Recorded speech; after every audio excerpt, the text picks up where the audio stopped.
Next problem, fx is equal to 1 minus x if x less than or equal to 1 and 1 plus x if x greater than 1, and we have to check this function has limit at this point a is equal to 1. a is equal to 1 దగ్గర ఈ ఫంక్షన్కి limit అనేది ఉంటుందా ఉండదా అనేది మనం check చేసుకోవాలి.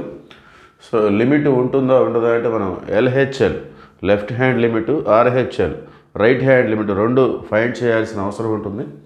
So ముందుగా LHL means left hand limit. So దీన్ని మనం ఈ విధంగా రిప్రజెంట్ చేస్తాం, లిమిట్ ఎఫ్ఎక్స్. సో మనం ఏ పాయింట్ దగ్గర అయితే లిమిట్ కనుక్కోవాలి అది X tends to 1. So LHL కాబట్టి ఇట్లా పవర్లో మైనస్ అనే దాన్ని రిప్రజెంట్ చేస్తాం. ఎల్హెచ్ఎల్ అనే దానికి ఒక ఇండికేషన్, అది 1 minus. Okay, so limit x tends to 1 minus అంటే అర్థమైందంటే ఎక్స్ లెస్ దాన్ 1. సో ఇట్లా పవర్లో మైనస్ ఉంటే ఎక్స్ లెస్ దాన్ 1, ప్లస్ ఉంటే ఎక్స్ గ్రేటర్ దాన్ 1.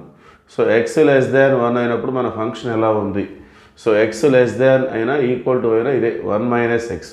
సో దాన్ని మనం ఇక్కడ సబ్స్టిట్యూట్ చేసుకోవాలి. సో ఎక్స్ లెస్ దాన్ 1 అంటే 1 మైనస్ ఎక్స్ తీసుకోవాలి, ఎక్స్ గ్రేటర్ దాన్ 1 అయితే 1 plus X. So function choose చేసుకున్న తర్వాత ఈ నెంబర్ని అక్కడ సబ్స్టిట్యూట్ చేసుకోవడమే, 1 minus 1 which is equal to 0. Next RHL limit fx x tends to 1 plus.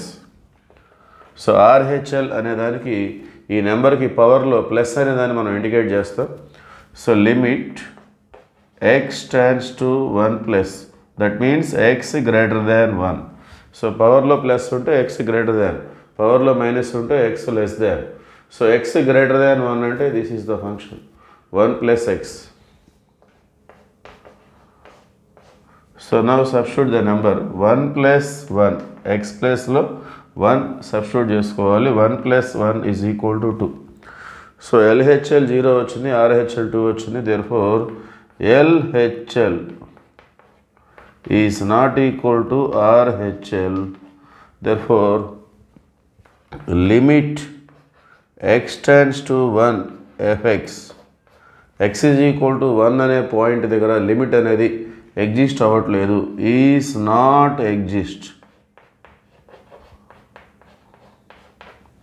LHL possible అయింది, ఆర్హెచ్ఎల్ పాసిబుల్ అయింది, but they are not equal. So ఈ రెండు ఈక్వల్ అయితేనే లిమిట్ ఎగ్జిస్ట్ అవుతుందని చెప్పేసి చెప్తాం. సో అవి రెండు ఈక్వల్గా ఉంటే అదే లిమిట్ వాల్యూ అవుతుంది. మరి ఈక్వల్ కానప్పుడు లిమిటే నాట్ ఎగ్జిస్ట్ అని చెప్పేసి నోట్ చేయాల్సి ఉంటుంది. So this is the answer. Thank you.